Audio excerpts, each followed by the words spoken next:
Hello, কেমন আছেন সবাই? সো আমরা যারা অফিস আদালতে বসি বা আমাদের অনেকে বসা থাকা অবস্থায় থাকে অনেকে, সো তাদের জন্য আজকে আমি কিছু এক্সারসাইজ দেখাবো। অনেকে আমার কমেন্টে করে, ভাইয়া আমাদের তো অনেকক্ষণ বসে থাকা হয়, আমাদের কোমর টোমর এগুলো ব্যথা করে।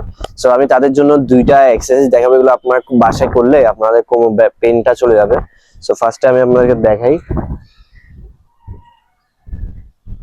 এটা করবেন, 2 সেকেন্ড হোল্ড করে রাখবেন।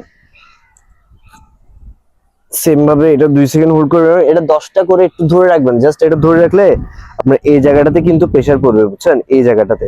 তো এই জায়গাটাতে প্রেসার যখন পড়বে, এটা তো মনে করেন তখন আপনারা বসে থাকে বা পেন টেন থাকলে এটা চলে যায়। দেন সেম ভাবে আপনারা কোন একটা দেওয়ালে করে জাস্ট পাটাকে উপরে উঠে এইভাবে উপরে মাথাটা উপরে করে রাখবেন। এটাও সেম ভাবে এরকম 3 সেট 10 reps করে করবেন, দেখবেন আপনাদের কোমরের পেনটা একদম চলে যাবে। কোমরের পেনটা একদম চলে রাখবে। সো আমার ভিডিওটা আপনারা সেভ করে রাখুন, এটা আপনাদের কাজে লাগবে। তো আমার পরবর্তী ভিডিওর জন্য আমাকে ফলো দিয়ে রাখুন। দেখা হবে নেক্সট ভিডিওতে। আল্লাহ হাফেজ।